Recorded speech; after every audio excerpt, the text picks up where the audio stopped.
प्राण छोड़ देनी चाहिए, प्राण के लिए धर्म नहीं छोड़ना चाहिए। लेकिन तुम्हारे पिताजी क्या कर रहे हैं? समझो क्या कर रहे हैं? धर्म का जन्म तो अपने पिताजी के बारे में नहीं मालूम है, बताओ, कुछ बता दो। हमारे पिताजी ने हाँ धर्म को ही रखा है। अच्छा, अगर धर्म को ही रखा तो ये क्यों कह रहे हैं सब सुत मोही ये प्राण की लाई और राम जेत नहीं बने गोसाई। क्यों? चूंकि धर्म से तू पालक तुम दाता और प्रेम विवश सेवक सुख दाता। जो राम जी हैं वो धर्म का ही रूप है, इसलिए मैं सब कुछ दे सकता हूँ लेकिन धर्म को नहीं दे सकता। हाँ भाई भाई, हमारे अमर सिंह पटेल उमरगाहना से पधारे हैं, एक मुद्दा 51 रुपए भेंट किए हैं एक दोनों को धन्यवाद। सब कुछ दे सकता हूँ माँ। चलो थोड़ा थोड़ा दो धारियां पढ़ दे। मांगो भूमि धेनु धन कोसा अवसर बसते हूँ आज सहारोसा देह प्राण ते प्रिय कछु नाही सो मुनि देऊ निमिष एक माही। लेकिन राम देत नहीं बने। धन मांगियो प्राण मांगियो दे दूंगा लेकिन राम जी को नहीं दूंगा। क्यों? क्योंकि राम जी धर्म की मूर्ति है। नहीं, राम जी धर्म मूर्ति नहीं है, कायिक मूर्ति है। अरे वो तुम कह सकते हो, हमारे लिए राम जी अभी केवल राम है, राम जी, ये तुम कह सकते हो। राम जी धर्म की मूर्ति है, इसलिए दशरथ जी ने देने से मना नहीं किया। राम जी को देने से मना करने का कारण बता रहे हैं दशरथ जी। राम देत नहीं बने, का नहीं बने, किस पे जाना पड़ेगा, क्या नहीं बने, इसको सुन लो। एक बार देवासुर संग्राम में राजा दशरथ का युद्ध संबरासुर नाम के दैत्य से हुआ। संबरासुर ने राजा दशरथ को मूर्छित किया। गीधराज जटायु के द्वारा प्राणों की रक्षा की गई। तो गीधराज जटायु से दशरथ जी ने कहा वरदान मांगो। गीधराज जटायु ने कहा अगर वरदान देना है तो अपना बड़ा पुत्र हमें दे दो। दशरथ जी ने कहा अभी तो मेरे कोई पुत्र नहीं है, लेकिन अगर कालांतर में भविष्य में कभी हुआ तो मैं अपना बड़ा पुत्र तुमको दूंगा। और मैं वचन देता हूं जटायु कि मेरा बड़ा पुत्र भले ही मेरा अंतिम संस्कार न करे लेकिन तुम्हारा अंतिम संस्कार करेगा। तो आने वाले समय में उसने अपने पिता का अंतिम संस्कार नहीं किया लेकिन जटायु का किया। तो राम देत नहीं बने वचन के कारण। चलो जरा, और ये रघुकुल का धर्म है कि रघो को लरीदी और सदा चली आई और प्राण जाए पर वचन न। तो राम जी को धर्म देने से मेरा धर्म जाता है, माने मेरा वचन मिथ्या हो जाता है। इसलिए राम देत नहीं बने, मूल में है धर्म। अच्छा, राम जी को धर्म से जोड़ो तो भी धर्म, और अगर अपनी बात को धर्म से जोड़ो तब भी धर्म। अच्छा, रघुकुल रीत सदा चली आई, प्राण जाए पर वचन बताना न जाई। एक शब्द पकड़े हूं धर्म, हाँ, वो वहीं पर ला खड़ा करूंगा। अरे तो वहां तो खड़े ही होना पड़ेगा। धर्म को छोड़ दोगे तो खड़े कहां हो पाओगे? धर्म को छोड़ के खड़े भी तो नहीं हो पाओगे, धर्म पे ही तो करोगे। धर्मो धर्म की रक्षिता, धर्म पे ही चर्चा होनी चाहिए। धर्म मंच पे खड़े हैं, धर्म शास्त्र पे चर्चा है, तो धर्म छोड़ दोगे तो जाओगे कहां? क्या धर्म के पक्ष में? तुमने चौपाई पढ़ी, रघुकुल रीत और सदा चली आई और प्राण जाए बरु वचन न जाई। आप बैठे हो इसलिए जोड़े दे रहे हैं। अच्छा, वचन तो दिया था, तापत वेद वितेत उदासी 14 बरिस अमुक बनवासी। तो जब वचन दे दिया था तो फिर ये क्यों कहा गया मंत्री से लखन राम सिय आने फेरी असंशय सकल सकोच निवेरी। से सकल सकोच निवेरी रखन राम की आने फेरी बम दिखाई सुरसरी अनुभाई आने फेरी बेग दो भाई। फिर ये दूसरा वचन कहते रुका इतना गजब का मारते होता हो। सामने महारथी खड़ा है। ध्यान देना, ये उनके आर्त वचन है। आपके को बात अब रुको एक क्षण। और आर्त वाला व्यक्ति कहा आर्त वाला धर्म छोड़ देता है जब कष्ट पड़ता है। ध्यान देना, किया क्या तो कहा आरत का न करे कुकर्म और मांगहु भीख त्यागी निज धर्मो। उस समय कष्ट के कारण आर्त वचन निकल रहे हैं, लेकिन ईमानदारी ये है उन्होंने प्राण तो छोड़ दे दिए लेकिन अपने धर्म को। लेकिन इसमें भी एक तर्क एक क्षण उनको तो तर्क करोगे न करोगे तो लोग पूछेंगे नहीं। लेकिन ईमानदारी ये है कि सब कुछ चला जाए। एक अब मैं जैसे आप ले रहे हो, एक भाई मरा पड़ा था, मूर्छित पड़ा था, मरा नहीं था, मूर्छित पड़ा था। रिप दल के वैद्य को बुलाया गया। उसने प्रश्न किया, ये बताओ क्या ये मेरा धर्म है? ध्यान देना, तो उन्होंने कहा जिस धर्म हेतु प्रिय भाई छूटा, जिस धर्म के कारण उसका मरण हुआ, जिस धर्म के लिए ऐसा हो गया, अगर उस धर्म के कारण भाई मर जाए तो मर जाए, लेकिन वैद्य तुम्हारे धर्म न जा पाओ। और स्वीकार किया गया। ध्यान देना, लेकिन वैद्य का धर्म शत्रुता और मित्रता से अलग होता है। वैद्य रक्षा करता है, चाहे शत्रु पक्ष का हो चाहे मित्र पक्ष का हो। सर्प अगर काट खाए और सर्प को किसको मारना आता है, भले हमारे शत्रु के क्यों काटा हो, हमें जाकर के उसकी रक्षा, ये हमारा धर्म है। अच्छा, लक्ष्मण की इस बात से आप लोग समर्थित हैं? ध्यान देना, तो एक विषय ये नहीं कहा धर्म नहीं तो धर्म को धर्म पे ही करेंगे, अलग कुछ नहीं करेंगे। और ईमानदारी ये है कि उन्होंने भी धर्म का पालन किया और इधर से भी धर्म का पालन किया गया। आर्त वचनों में कभी कभी धर्म छूट जाता है, लेकिन आर्त वचनों में आपत्ति में और आर्त वचन में अंतर है। ठीक है ना? हम सब कह रहे हैं जैसे आर्त वचन में तो लोग अपने राजा को भी गाली देते हैं, लेकिन धर्म नहीं कहता है। जब वो दुख दूर होता है तब अभी 4 दिन पहले ले लो, चढ़ाई हो गई, बहुत लोग कहीं गाली दे रहे थे और अब तो निपटा ही देना चाहिए था। लेकिन ईमानदारी तो राजा जानता है कि निपटाना अच्छा है कि निपटना अच्छा। राजा निपटना चाहता था, तुमसे निपट लिया, लेकिन निपटाने की आवश्यकता नहीं थी। इसलिए महाराज ये आवश्यक नहीं है, धर्म को सुरक्षित रखना चाहिए। लक्ष्मण ने कहा कि वैद्य का धर्म है रोगी का रोग दूर करना। ये बात बिल्कुल सही है, इसके लिए हम चाहते हैं ताली होनी चाहिए। अब रुक जाओ ताली बजा के। वैद्य का धर्म है रोगी को सही करना, लेकिन कब? जब रोगी उसी राष्ट्र का हो। अब लड़ाई चल रही है 2 देशों में, और यहाँ का वैद्य उस वाले देश के सैनिक का अगर इलाज करने लगेगा तो उसको राष्ट्रद्रोह में अंदर किया जाएगा, ये देशद्रोह लगेगा। तो इनका समझाओ यो। एक क्षण रुक जाओ, यहीं पे रुक गए। आज से नहीं, हाँ, आज काल से हमारा शत्रु वो देश है, लेकिन वहाँ के लोग हाँ, आज भी हमारे यहाँ अपना उपचार कराने के लिए आते हैं।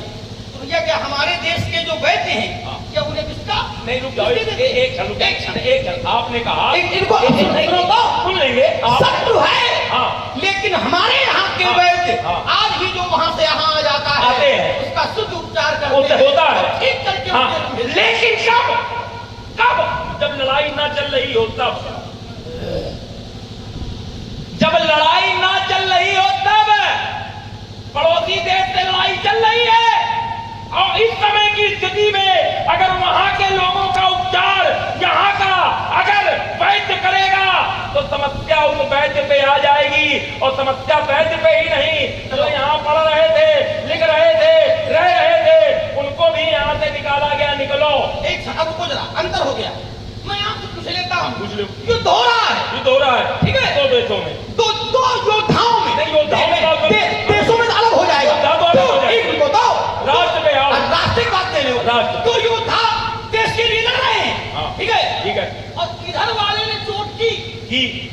उधर वाले का हथियार छूट गया, इधर वाले का धर्म क्या कहता है? हाँ ठीक है, एक हमको जरा रुक जाओ। हाँ, उधर वाले का हाँ, शस्त्र छूट गया, तो इधर वाले का धर्म क्या कहता? मार दे कि न मार? मार दे। रुक जाओ, अब देखो, रुक जाओ। धर्म नहीं है, यही रुको। एक बार निहत्थे को ही मारा तो उस भक्त ने भगवान से कहा, जो भगवान रथ में बैठे थे, प्रभु ये तो निहत्था है और मैं छत्री होके निहत्थे को कैसे मार दूं? तो भगवान ने कहा, अब ये न देखो कि ये निहत्था है, ये देखो कि यह धर्मी है। और इसने भी जब तेरे पुत्र को मारा था तो 7 लोगों ने मिल के मारा था, तब वो भी निहत्था था। आप उधर वाले की बात करते हो? देखो, सुनते हाँ रुक जाओ, आप अपनी बात को भूमिका से लगाते हो, हमारी बात को भी जब करने दो, हाँ लाने दो। आपने कहा कि सामने अगर लड़ाई हो रही है, शत्रु से हो रही है, और अगर आप सामने लड़ने में उसका शस्त्र गिर गया तो आप क्या करेंगे? अगर आप सैनिक हैं तो आपका धर्म है मारना, अगर आप सेनापति और राजा हैं तब तो आप निर्णय लेने में ये समर्थ हैं, स्वतंत्र हैं कि इसको छोड़ा जाए कि मारा जाए। लेकिन अगर केवल आप सैनिक हैं तो आपका काम है उसको मारना, उस पर विजय प्राप्त करना, यहाँ संख्या बताना कि मैंने इतने सैनिकों को मारा। ये वहां राज्य के अंतर्गत तुम ज्यादा करते मिला रहे, तुमका ज्यादा जानकारी है। ये करो, यही करना पड़ेगा क्योंकि तुम धर्मी, ये धर्मी ना धर्म तोड़ने वाला नहीं है, मत्तम धर्मी है, प्रमत्तम उन्मत्तम उन्मत्तम उत्तम सुप्तम बालम स्त्रियम जलम विरुद्धम प्रपन्नम भीतम ऋतुम अंतिम धर्म। अच्छा चौपाई पढ़ेंगे तब ये मानेगा। एक शब्द को कैसे चौपाई पढ़ दे, रुक जाओ। तुमने कहा कि सिर्फ ऊपर कृपा नहीं होनी चाहिए, बिगड़ रहा है, हाँ बिगड़ रहा है, चौपाई पढ़नी पड़ेगी। काम तो कहता है व्यास जी, बिगड़ रहा है क्या? है ना? चौपाई में चुपकेगी बात। रने चढ़ी करी है और कपट चतुराई और रिपु पर कृपा परम कदराई। शत्रु पर कृपा करना परम कायरता का लक्षण है, शत्रु पर कृपा नहीं करनी चाहिए। बहुत बढ़िया। अब देखो किस स्थिति में बात कही गई है। ये अभी स्थिति में चला जाता है। रुको तो ये व्यंग किया जा रहा है सामने वाले पर, ध्यान देना, ये व्यंग किया जा रहा है कि वो कह रहा है कि देहो तुरत निज नारी दुराई। ध्यान देना, अपनी नारी को अलग करो, अपने प्राण बचाओ। तो इधर वाला व्यंग कर रहा है कि जब रथ पे चढ़ करके आ गए हो तो अब कृपा कैसी? ये तो पहले सोचना चाहिए था। अर्थात अब केवल युद्ध करो। फिर नीचे कहा कि हम छात्री मृगया बन कर ही अब तुम्हें से खल नित खोजत फिरही। हमसे कृपा न करो। अर्थात उधर भी शस्त्रधारी है और इधर भी शस्त्रधारी है, लेकिन ईमानदारी ये है कि यही लड़ने वाला जाएगा और जिस समय सामने वाला रथ से नीचे गिर जाएगा तो तत्काल उसको छोड़ देगा। जाओ संहिता की तरफ फिर युद्ध करने आना, ध्यान देना। और सारथी लेकर के जब घर में पहुंच जाएगा तो वो कहेगा कि मैं मर सकता था लेकिन मुझको तुम घर लेकर के क्यों आया? ये केवल उसको एक क्षण रुको जरा, तर्क यहाँ नहीं है। तर्क ये है कि अगर सामने वाले का शस्त्र छूट जाए तो धर्म कहता है उसे मारना। अब आपको कहे आप तो शस्त्रों वाले ने मारे हो, लड़कनों को मारे हो, जो पेट में पल रहा है वो मारे हो, यही होना चाहिए, लेकिन मारा नहीं। एक क्षण, देखो सुधार, एक क्षण को दो। टिप्पणी करने में ये देखो कि कहां एक क्षण, तर्क यहाँ नहीं है। तर्क यहाँ नहीं है। अगर धर्म की लड़ाई लड़ते हो तो धर्म यही कहता है कि बालक को नहीं मारना चाहिए। धर्म कहता है कि पैदल को पैदल से, घोड़े को घोड़े वाले से, रथ को रथ वाले से, हाथी को हाथी वाले से लड़ना चाहिए। कभी भी सैनिक को प्रजा परवार नहीं करना चाहिए। लेकिन अधर्म युद्ध करने वाले सैनिकों से तो नहीं लड़ पाते हैं, प्रजा पर जरूर अपने क्या भेजते हैं, ध्यान देना। लेकिन तर्क यहां था कि धर्म युद्ध क्या है और धर्म युद्ध में ये शोभा नहीं देता है। तुमने कहा पैदल को पैदल से, हाथी वाले को हाथी से, घोड़े वाले को घोड़े वाले से युद्ध करना चाहिए। लेकिन परशुराम जी क्या करें, ना हाथी ना घोड़ा, और घोड़े वालों को भी मारा, पैदल वालों को भी मारा, हाथी वालों को भी मारा, 17 अक्षौणी सेना को मारा। कितनी? 17 अक्षौणी। एक अक्षौणी सेना में क्या क्या होता है बताए देता हूं। 21,870 रथ, 21,870 हाथी, 65,650 घोड़े, 1,09,000 पैदल सैनिक एक अक्षौणी सेना में। और 17 अक्षौणी मानी गुणा करो कितने में आता है? कुछ बढ़ाने थे। अकेले नहीं, अब सही हो गया ना, अकेले ही मारे। तो ना हमारे पास घोड़ा था ना हाथी था। आप जिस लायक है उस लायक पूरा काम करें। आपकी धर्म और अधर्म पे चर्चा थी। आपने तर्क दिया था कि वैद्य का धर्म है रोगी का रोग दूर करना।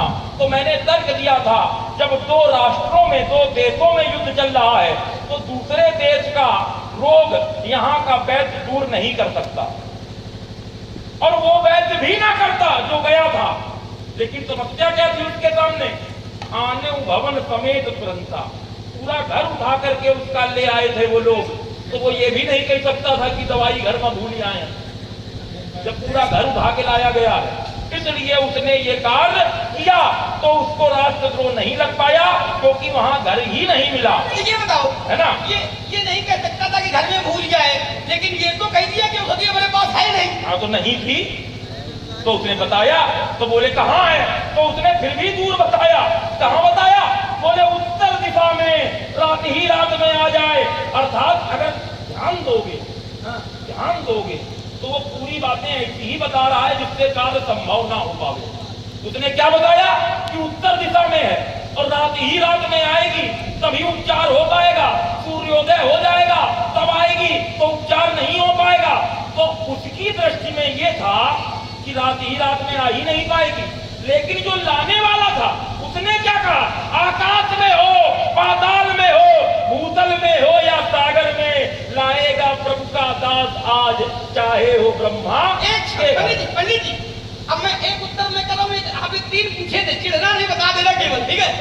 देखिए, उसने कह दिया, कहा नाम गिर औषधि, और जिसको लाना है उससे भी कह दिया कि दूसरा नहीं जा सकता है, जाओ। ये किसने कहा है? ये उसी व्यक्ति ने बताया है जो हमारा घर उठा के ला सकता है, वो औषधि भी ला सकता है। लेकिन क्यों नहीं, गिर का नाम तो मालूम है, लेकिन उसने शायद औषधि का भी नाम बताया था। और वो वैद्य भी आप ही घर का। हाँ, ये बताओ जरा, ये वैद्य किसके घर का? अचाल कहीं का एक जो अरे अब बनी गई, बहुत देर में आया। ये वैद्य किसके घर का था? किसका भाई था? चल हम कर अपना वो जो वैद्य रहा है, अब देखो बात बन जाएगी। धर्म और धर्म क्यों बता रहे हो? रुको तो अगर और एक को भी खिला देना नहीं, ध्यान देना। जो ये वैद्य है इसका नाम है सुखेड़। ध्यान देना। और ये किसका भाई है आपको मालूम है? बहुत कम लोगों को मालूम होगा। ये परशुराम जी का भाई है। और कभी शत्रु पक्ष का मंडन नहीं करना चाहिए, तो तुम्हारा भैया रावण के यहाँ जिंदा कर रहा है। वो उसका राज्य वैद्य पद है, वो राज्य वैद्य है वहाँ पर, ठीक है, पद पे है वहाँ पर, पद है। तो उस राष्ट्र के लिए उसकी वो कर्तव्य परायणता है, ना? वो कर्तव्य कर रहा है। धर्म कहता है कि अगर वैद्य पद पर बैठा दिया गया है, चाहे अधर्म वाले में बैठा दिया जाए, चाहे धर्म वाले में बैठा दिया जाए, हमें रक्षा तो उसी की करेगा जिनके लिए वो बैठा है, जिनकी रक्षा करने का उत्तरदायित्व है। अब ये हमारा चाहे दुर्भाग्य मान लो, चाहे जो मान लो कि वो वहां निकल गया और उनके यहाँ वो सेवा कर रहा है, तो हम क्या समर्थन कर रहे हैं? तो कहाँ कर रहा है? हम समर्थन नहीं कर रहे हैं। कर तो समर्थन है नहीं, कोई समर्थन नहीं हमारा। अच्छा किया, खराब किया? क्या किया? क्या उसका उपचार नहीं कर रहा है, अच्छा कर रहा है। तो ये उस राष्ट्र के प्रति अच्छा कर रहा है। भाई बात समझो, देखो, उस राष्ट्र के प्रति अच्छा कर रहा है। जैसे शरणागत की रक्षा करनी चाहिए। हाँ, ठीक है। जो शरण में आए उसकी रक्षा करनी चाहिए। हाँ। शास्त्र भी कहता है, शरणागत को उचे तजही निज अनहित अनुमान, तेनर पावर पाप मैं तिनहि बिलोकत। हाँ, अब शरणागत की रक्षा करनी चाहिए, धर्म कहता है। लेकिन लेकिन हमारे बाबा भृगु की पत्नी दादी ख्याति के द्वारा रक्षा की गई, लेकिन जिनकी रक्षा की गई वो दुष्ट थे। तो हमारी दादी ख्याति का सिर काटा गया और भगवान ने काटा, जबकि किया क्या उन्होंने, शरणागत की रक्षा की। तो ये ध्यान रखना है कि जिसकी रक्षा कर रहे हैं वो कौन है। ये बताओ, वो पीड़ित करने वालों में है कि पीड़ित होने वालों में? संवाद हो गया, लोग जान भी गए। सैनिक लड़ रहे हैं और सामने वाले सैनिकों ने समर्पण कर दिया। हाँ, तो क्या मार दो? नहीं, तब नहीं मारेंगे। ध्यान देना, जब समर्पण हो जाएगा तब तो मत्तम प्रमत्तम उन्मत्तम सुप्तम बालम स्त्रियम जड़म विरथम प्रपन्नम शरण में आए हुए। ध्यान देना। हाँ। इनको नहीं मारना चाहिए, ये धर्म कहता है। तो महाराज उसी प्रकार से शस्त्रहीन को नहीं मारना चाहिए। जाओ कहीं माला दिखाओ, चल काम करो, अरे चल बाजार कहेगा, भागेंगे, बाण को चढ़ावेंगे, दिखाई न पड़ोगे, सभा से भाग जाओगे। नहीं, जब धन संभालेंगे पड़ोगे, फिर चक्कर में धन धरकर उठा लेंगे। अरे मणि रघुवंश अखड़ है, नहीं है, नहीं कर सकते जगत की चंदन लज्जा व्यास जी, अकड़ते ही तो जाते हो और जगत के वीर सिंहों को बाबा परसा दिखाते हो। आखिरी बात का उत्तर देते हुए आगे बढ़ जाएंगे।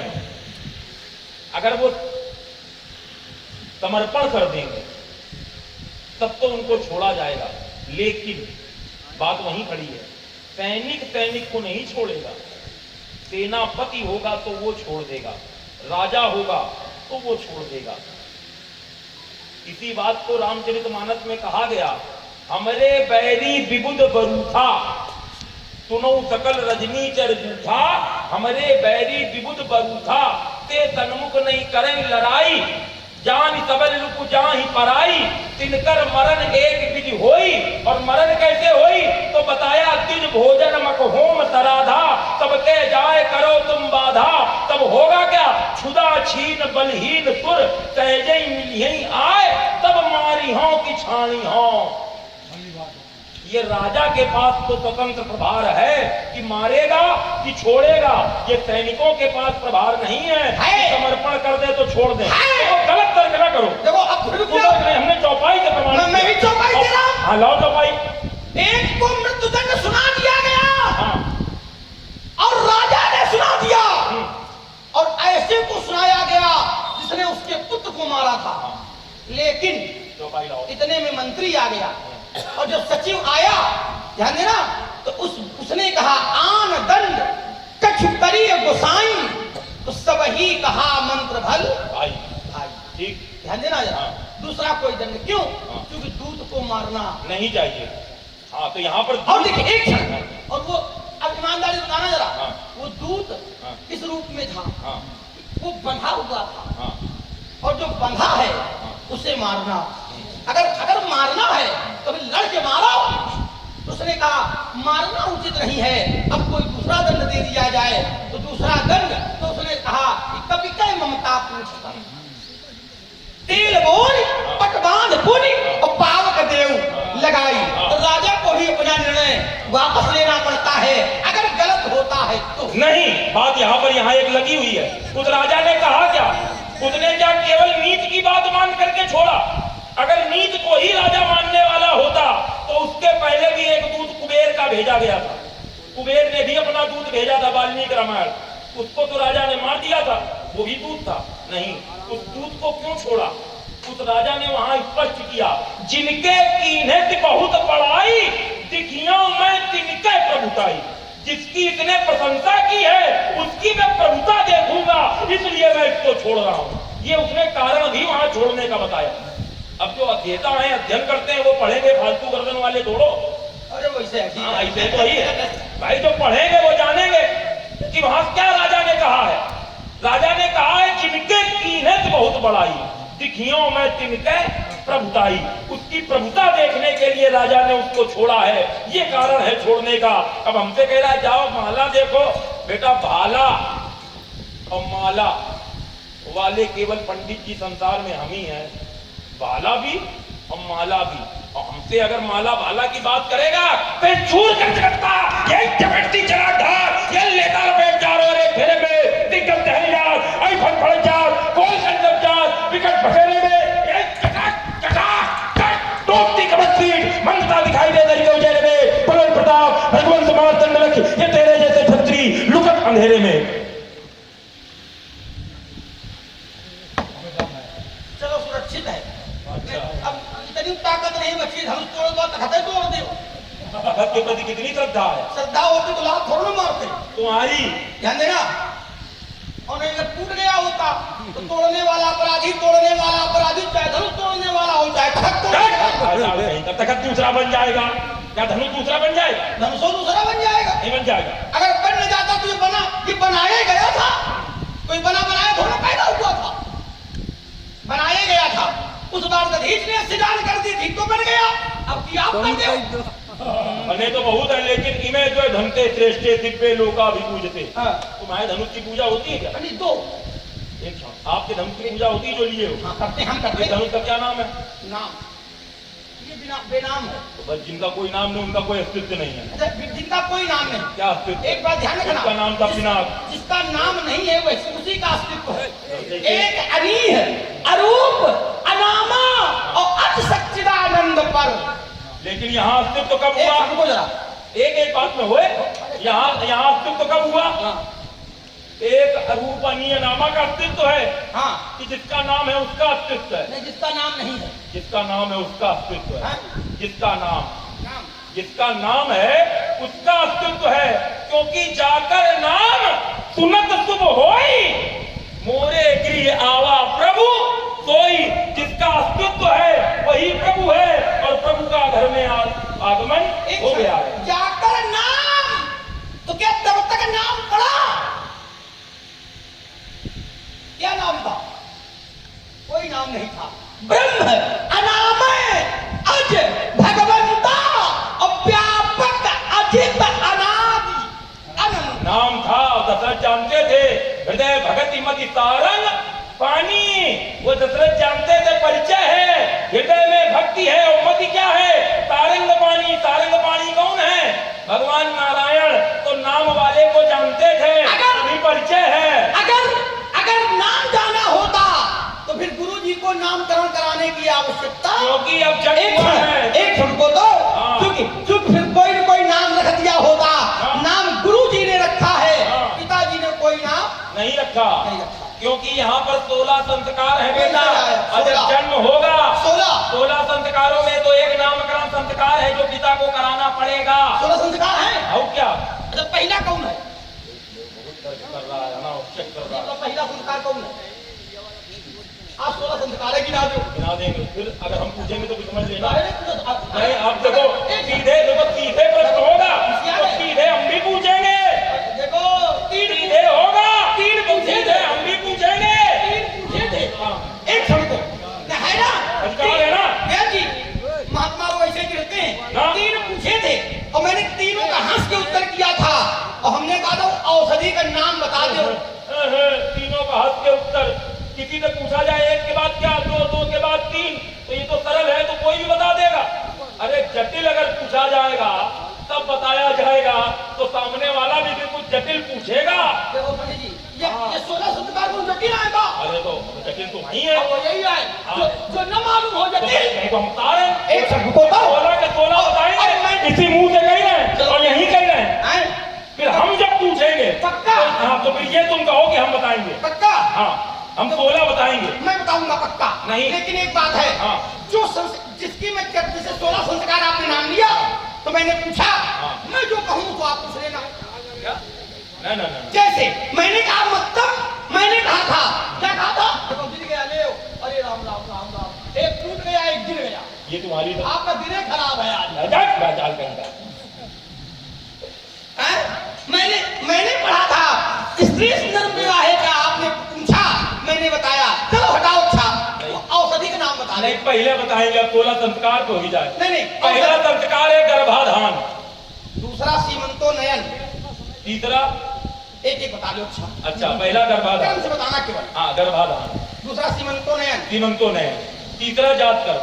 गलत क्या है? कुंतमन। गलत। कुंतमन। चौथा जात कर्म। गलत। क्या है? अन्नप्राशन। गलत। अभी कहाँ अन्नप्राशन हो जाएगा जब जाते कर्म नहीं हुआ। ब्राह्मणों संस्कार गड़बड़ करी। हम याले ब्राह्मण नहीं है जो ये सब करावे श्राद्ध उसकी नहीं। हम इस तरह के ब्राह्मण नहीं है। समझ लो। पहला कुंतमन, पहला गर्भाधान, दूसरा सीमंतोनयन, तीसरा पुंसवन, पंचवन। और चौथा अब जन्म हुआ कि नहीं हुआ? अभी कहाँ? नहीं हुआ ना? हाँ, चौथा चौथा बताओ भैया। एक हमने बताया गर्भाधान, दूसरा तुमने बताया सीमंतोनयन, हाँ। तीसरा हमने बताया पुंसवन, हाँ। चौथा कौन बताएगा? लखन, बताए फिर। जात कर्म। अच्छा हम बता रहे हैं जात कर तीसरे में बता रहे थे। चौथे में। तीसरे में। अच्छा चलो तुमने क्या बताया? जात कर्म। अब हो गया? पांचवा। अब जन्म हो गया कि नहीं? हो गया। पांचवा निष्कर्मण, हाँ? निष्कर्मण बेटा। रुको जरा, हाँ इसीलिए मैंने गलत किया था। हाँ, गलत क्या था? ये नालक छेदन कब होता है? हाँ ये बताओ, तुम्हें बताना है भाई, तुम्हें सही। देखो हम तो तुम्हारी ढकेंगे क्योंकि तुम बच्चे हो। अच्छा ये हम तो तुम्हारी ढकेंगे क्योंकि बच्चे हो। तुम्हारी अगर बिगड़ जाएगी तो तुम्हारी नहीं बिगड़ेगी, तुम्हारे भाई की बिगड़ेगी, अब रुको जरा, तुम्हारे रुको, गुरु रुको, की रुको, बिगड़ेगी। ये कहीं के काम अरे रुक बताओ। जाओ। हाँ? अरे रुक जाओ, अब मैं फिर बता रहा हूँ। हाँ लाओ।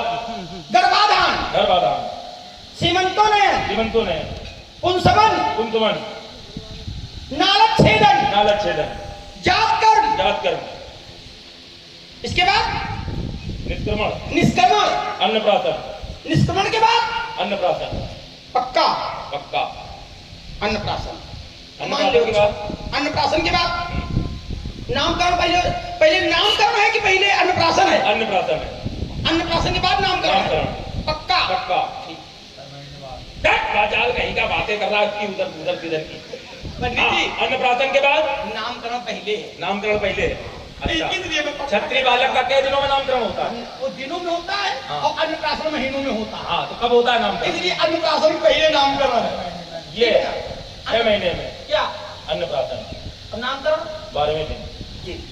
और आपने तुम खाली सही बोल के गलत नहीं, हम भी गलत बोल के सही निकलवाते हाँ, ठीक है, हैं। जाओ। हाँ यही नहीं, राज तपस्वी हाँ। ब्राह्मण है। तुम ही नहीं केवल, अभी पूरे 16 हुए नहीं जबकि। कर लियो। आगे बढ़ाओ चलो। कर लियो। हाँ। हाँ हो जाए 16। लाओ, लाओ। कम से कम लोग पहुंच जाएंगे 16 तक। हाँ। कहाँ तक पहुंचे थे? कहाँ तक पहुंचे थे हम लोग? नामकरण। नामकरण, नामकरण के बाद हाँ अन्नप्राशन। अन्नप्राशन, अन्नप्राशन के बाद कर्णवेद, कर्णभेद के बाद जनेऊ, यज्ञ। सब गलत बता रहे हो, तो सही नहीं बता अच्छा रहे। तुम सही बता दो। सबसे बड़ी यार ये तो चूड़ाकरण का जनेऊ बाद होता है। अरे चलो बात आगे पीछे की हो पहले याद जाएगी। कर लो, उसके बाद 16 संस्कार गिनाओ ना भाई कर्म भाई, 16 संस्कार गिनाओ। हाँ, अब अब ठीक ये है। तो वो है कि समझ लो, आगे पीछे हो सकता समझ है। लो, आगे पीछे भाई, बात गड़बड़ 16 है। और संख्या 16 होनी चाहिए। आगे पीछे हो जाए उसमें कोई विशेष बात नहीं है। आगे पीछे देखो मौखिक परीक्षा, आगे पीछे चक्कर तो मैया सबकी पकड़ गई थी। आगे पीछे कह दो, अंतिम कह दो, पहले कह दो। हाँ कह दो। बात सही है तुम्हारी। चौदहवें बहुत सुंदर। अंतिम। अच्छा आनंद आया कि नहीं आया? चलो ठीक है, बहुत आनंद बढ़िया। आया। आनंद आया। अब बात ये है हाँ, कि ये सब प्रसंग कभी उठते नहीं है। क्यों भैया? ये अब 16 संस्कार वाले कहाँ प्रसंग उठते ये क्रम से हैं? गिना। ये जब कभी हो गए, अब कभी रखे थे इसमें गर्भाधान उठते नहीं है। गिनते जाओ। हाँ। गर्भाधान, हाँ। पुंसवन, हाँ। गर्भाधान, सीमंतोनयन, पुष्पवन। कितने हो गए? 3। 3 को उंगली लगी होगी तो तीन बोल में तीन उंगली। जन्म के पहले। हाँ। अब आइए, हाँ नालक छेदन, हाँ जात कर्म, हाँ निष्क्रमण। हाँ 5 6 बता दिए। अब 6 तुम क्रम से बताओ। अच्छा, समस्या आ रही है तो हम बता ही चुके। एक तो समझ- 6 में 3 तो हमने बताया। निष्क्रमण, हाँ। अन्नप्राशन। हाँ ये अन्नप्राशन भी हमने बताया था। हाँ, निष्क्रमण भी हमने बताया था। अच्छा जो सरल है वो बता गया। क्रम में आगे तो यही आएगा। बताओ। अन्नप्राशन, हाँ अन्नप्राशन के बाद चूड़ाकरण, चूड़ाकरण के बाद कर्णभेद, कर्णभेद के बाद वेदारंभ, यज्ञोपवीत, यज्ञोपवीत के बाद वेदारंभ, वेदारंभ के बाद वेदारंभ के बाद समावर्तन। हाँ बहुत बढ़िया, ये वाला कठिन काजल वाली दोनों वाली। समावर्तन। हाँ और समावर्तन के बाद हाँ पंडित जी हाँ अब बताओ। समावर्तन के बाद तुम्हें बताना है। बताओ क्या?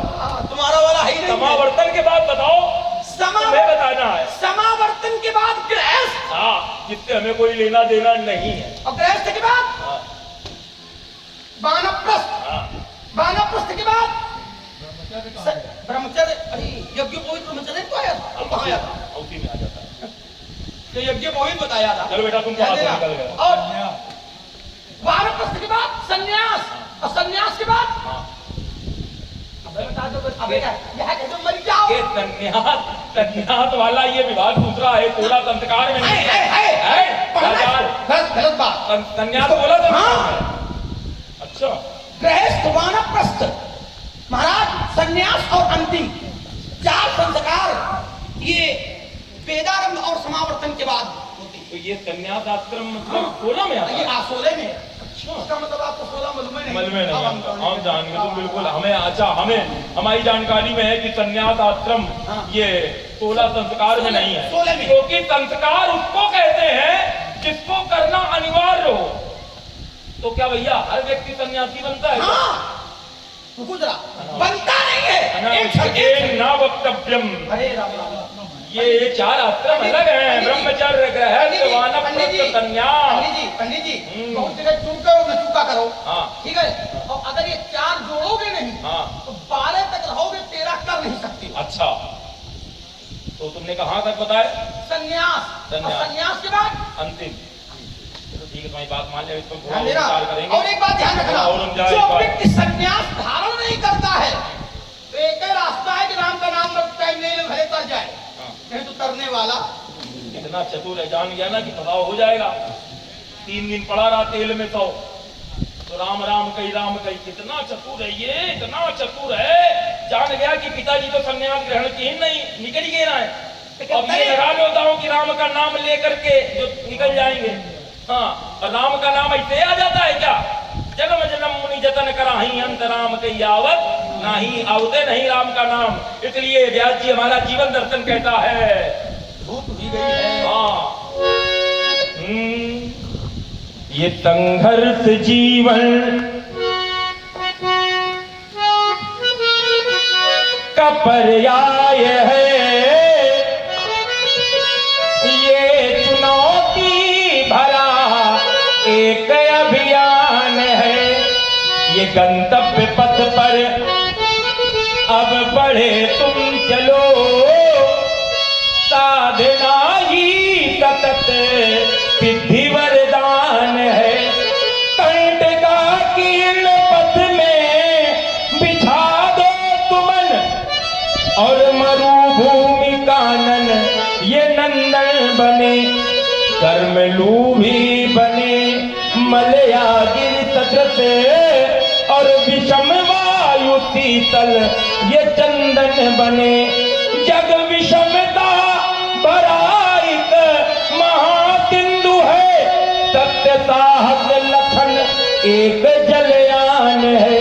ये संघर्ष जीवन का पर्याय है, ये चुनौती भरा एक अभियान है। चलिए महाराज, आपने अपना जीवन दर्शन बताया है और हमारा भी जीवन दर्शन गुरु परंपरा से जुड़ता है।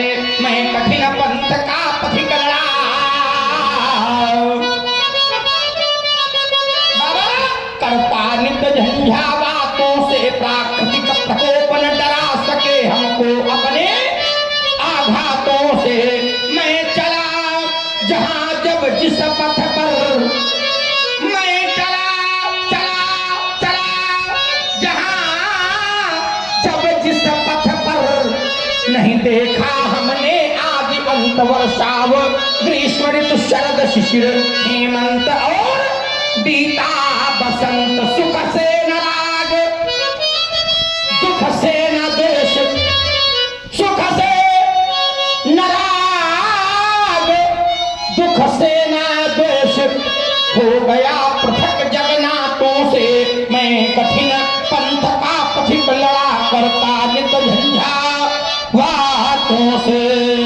गीत भूदान के ये मिल के गाते चलो, प्रेम की ज्योति घर घर जलाते चलो। गीत भूदान के, ये भूमि तेरी नहीं, भूमि मेरी नहीं, भूमि माँ है मनुज की ये चेरी नहीं। इसलिए भू की सेवा अब करे हम सभी, इसकी माटी में सोना उगाते चलो। गीत भूदान के। किसी ने कहा, क्या कहा? पनघटों में आज पानी कौन भरना चाहता है? पनघट माने कुआं। अब ना तो कुआं है ना पानी भरने वाले लोग। पन घटों में आज पानी कौन भरना चाहता है, मर घटों में प्रथम जाकर कौन मरना चाहता है। भोजनों में भोग 56 चाहते हैं तब मगर, भोजनों में भोग 56 चाहते हैं तब मगर, लेकिन गांव में खेती किसानी कौन करना चाहता है, गांव में खेती किसानी कौन करना चाहता है। जिसके माथे से छलका पसीना नहीं,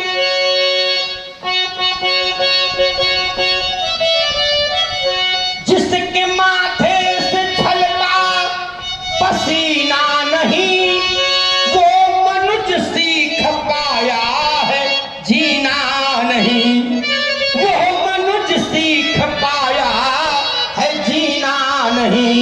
इसलिए इसलिए इसलिए सेवा दिन भर करो रात दिन, इसकी माटी से सोना उगाते चलो, गीत भूदान के मिलके गाते चलो, प्रेम की ज्योति घर घर जलाते चलो। कोई भूखा न हो, कोई नंगा न हो, बंद महलों में यमुना ये गंगा न हो, तब उठो एक समता की ध्वनि गुनगुना, इस सब उठो एक समता की ध्वनि गुनगुना, इस विषमता के तम को मिटाते चलो, गीत भूदान के मिलके गाते चलो, प्रेम की ज्योति घर घर जलाते चलो। और विषमता में आप हैं हमारे भैया श्री कमलेश गुप्ता जी, उन्होंने 11 पुष्प मुद्रा भेंट किए हैं दोनों विद्वानों को। धन्यवाद।